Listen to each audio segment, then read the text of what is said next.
Welcome back to the eSports Report. We are profiling the 7th seed coming into the tournament. 8th seed, Strictly Business came in with the least amount of pro points, but enough to knock out FaZe Black to get that 8th spot. They'll be playing with a new 4th for the event, Methods, the team captain, too young.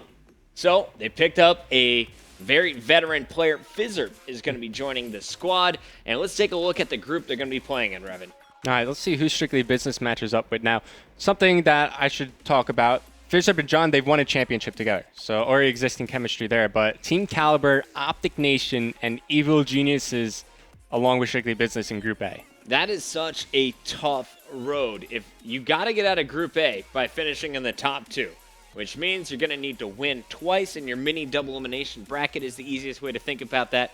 They're going to be matching up against Evil Geniuses in their first round. If they lose that, they'll play the loser of Optic Nation and Team Caliber to stay alive. So let's take a look at this Strictly Business lineup, and I want you to kind of talk to me about some of the things that this squad has that they could use against Evil Geniuses to potentially win that match, and if not, in that losers match to stay alive in the tournament. We got Stainville, old school player Spacely, who's had some success, especially in Black Ops 2, finishing second at MLG Dallas. With Clayster on the squad, you have John, who you said has won a tournament in the past with Fizzard. So talk to me a little bit about this crew. What is the key to success for these guys? What is their biggest strength? I think the key to success for these guys is just staying calm in game. If you could keep John focused on just playing Call of Duty, because we all know John, he's had a bit of issue on focusing, at least in the past. Okay. So if he's able to just calm down, focus on killing people in Call of Duty, then John's going to play well. But overall, just keep the squad all calmed down. And I think I'm going to be looking at Stainville to do that. If you've ever spoken with Stainville, he's the calmest guy you've ever spoken to. I don't think he's ever gotten nervous in his life. I love it, man. The man is ice cold. And then, of course, I got to ask you, weakest player right now in your eyes, who needs to step it up the most at X Games if they want to take out the juggernauts, Evil Geniuses?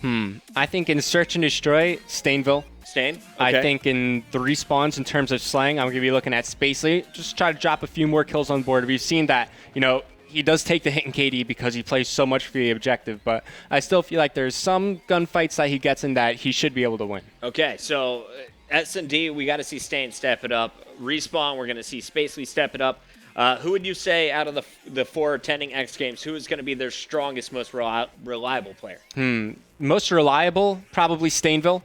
I think who's going to be the strongest, it could be John. Could be John. Could be. It depends on how John's feeling on that day. We saw what he did on Strike Zone, so the man can bring it at any time. Well, they are bringing on Fizzard to this squad. Obviously, Fizzard, a little similar play style to possibly Spacely on this team. Methods was their big slayer. Who's going to be taking on that slaying role? Do they need that slaying role? What are you expecting to see here? I don't necessarily think that they need another slayer. I think that they just need to work well together. I mean, we're watching them play on that strike zone. John had a big game, and that's a big reason why they won. So I think if they're able to just have players that could go off at any given moment, that's what makes Evil Geniuses so good, is that at any given moment, you could see any player on that team on top. I think if Strictly Business is able to just step up individually, then they're going to have a good event. Well, the final question here is the weaknesses. Obviously, as a team, we've seen them struggle in the COD League. They're currently in the bottom 4, fighting for their lives to get into the top 8 for Anaheim. Strictly Business, though, they've had so many matches where I see go to Game 5, or they're up big early on in the game, but they're unable to secure the win in the series. What is kind of their biggest flaw, and what do they need to overcome? Well, I mean, we saw it in that Search and Destroy. They were up 4-0, and then they lost it, but what do they need to overcome? I just think they need to switch it up from time to time. They play so many Search and Destroys. How often do you see them mix up their strategy? On Sovereign, I saw them attack that B-bomb site every offensive round. Yeah. So I think if they're able to just throw the other team off, which I think Fizzard is going to help a lot with because, we already talked about his creativity. So switch up the strategy every now and then, keep your opponent on their toes. I like it. Well, we're going to have Stainville joining the show. Will, is Stainville ready? All right, let's bring Stain on. Stainville, of course, is going to be taking on some of the captainship roles now that Methods is not attending X Games. He's going to need to step up and be a leader with Spacely, one of the most veteran players in the league. Stainville, are you there? Yeah, I'm here. How you doing, man? All right, great, man. Welcome back to the show.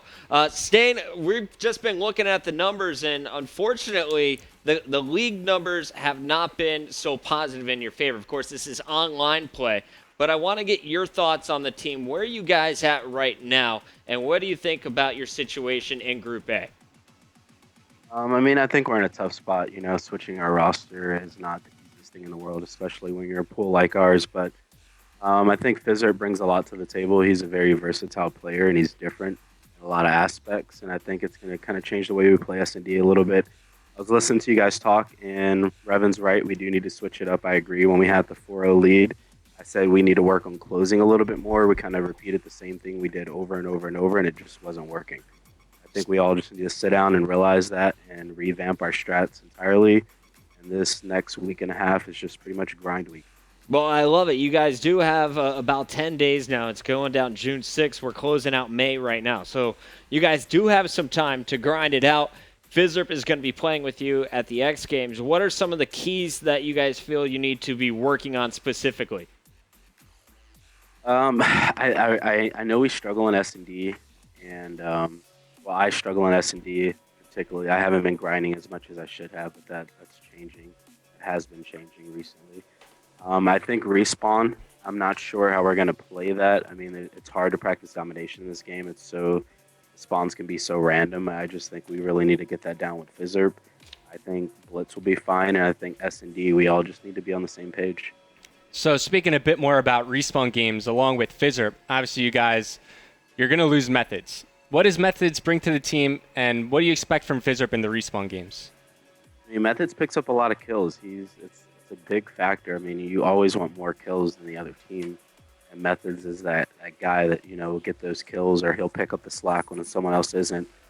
I think we are all going to need to step up. I'm not sure how Fizzerp is going to perform once we're there, but I'm confident that he has it. He's a veteran. He's been playing for a little bit. And when it comes to him and John together, they've always had success or really well chemistry, or they've been a pretty big factor together. And I really like teaming with John too. So I think we're going to be pretty ready. So Stainville, you've been a fabled player in Call of Duty. You've had so many second place finishes on LAN. What would a gold medal at the X Games mean to you personally? You have no idea. Like, I've been wanting to win forever, but if it was a gold medal, that was the very first big win, that'd be huge. Like, I can't even express it in words. I love it. Well, Stainville, a lot of people out there, they've only heard the negative, but there's also been a lot of positive with this team. You guys have had a lot of incredible upsets, some come from behind victories in the COD League that I've seen and I've reported on here on the eSports Report. Talk to me a little bit about this squad, and who do you feel is kind of your strongest player at the moment?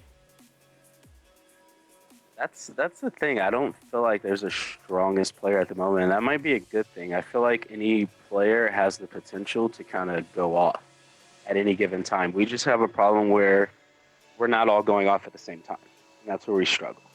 But I mean, my team, as much as I like to think they're warriors, they complain about getting warriored online, and it is online on LAN. I feel like we're a lot better. At Niagara, we did place 6th, but we only lost to the teams that placed 1st and 2nd. Outside of our consolation match, we lost to EG and Envy. So I think we're going to be pretty good on LAN. Well, speaking of Evil Geniuses, they're your first match at X Games. You played against them in the past. What do you guys have to change differently to beat them this time? That's such a tough question. I've been trying to throw so many curveballs at them, and it seems like they're getting better and better of a team. Honestly, I think what beats EG is not playing their playstyle, play something different that they're not used to. It's a little bit harder to counter, and that's what we're going to try to do. Well, one thing I've seen is that Evil Geniuses, if they have any weakness, it's at the start of their tournament. You guys will be playing in the very first game, the very first match. You have an opportunity to take them down. Also, they don't like to be frustrated. They hate the cheesy play style. Do you think you and Fizzerp will be going over any strategies to go lots of smoke, some LMGs, some things to purposely frustrate Aches and crew? Oh, Fizzerp already, not just intentionally for them, but that's just Fizzerp's play style. Fizzerp is so hard to he's such a hard player to predict. He's so unpredictable. That's what I like about it. I love it. Well, Stainville, my final two questions come from Twitter. I asked people before the show to send in their questions for you. A lot of the guys are old school fans, and they've been watching you forever. They asked, what was your favorite Call of Duty that you've competed in, and what was your favorite event of all time? Favorite Call of Duty ever competed in would probably be Black Ops 1, and that's mainly because when I started, it was mainly online. We had 3 events online, 1 event. That was kind of the first season where it went mainstream, and we had multiple events a year that we could actually travel to, and it really blew up. I really enjoyed that year, although it was on PlayStation. Outside of that, it'd be COD Champs from last year. That was by far probably hands down the best event that I've been to. And the last question here is from Frosty Kibbles on Twitter. He wants to know, what is it like being the oldest guy on the team? How does it feel to be the veteran with a group of younger guys? I mean, younger, it's when you're playing with younger teammates, they kind of get into it a lot, and you notice it as you get older, how you mature, and you kind of don't bicker as much or, cause as much issues, or you go about things in a different way. It's kind of just keeping the players on my team level-headed, and when they're arguing with each other, trying to make them realize that you have the same goal. You all want to win. You're just kind of explaining it to each other the wrong way. Got it. Good advice right there. Revan, you got anything else for Stainville? I'm out of Twitter questions. No questions. I just want to wish Stainville the best of luck. I've always been a Stainville fan. It's been a pleasure competing against him, and I'm waiting for him to win his first LAN.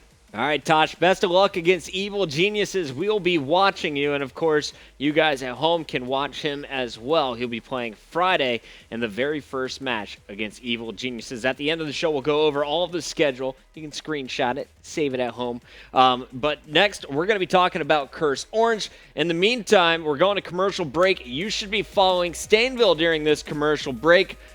Making sure I got this correct. Stainville is going to be Stainville, VILLESB. Pretty easy on Twitter. We'll be right back. Curse Orange. We'll be talking with Mud Dog, be talking with some of the young guys on the crew, and talking about the 7th seed's chances of making it out of Group B. Be right back.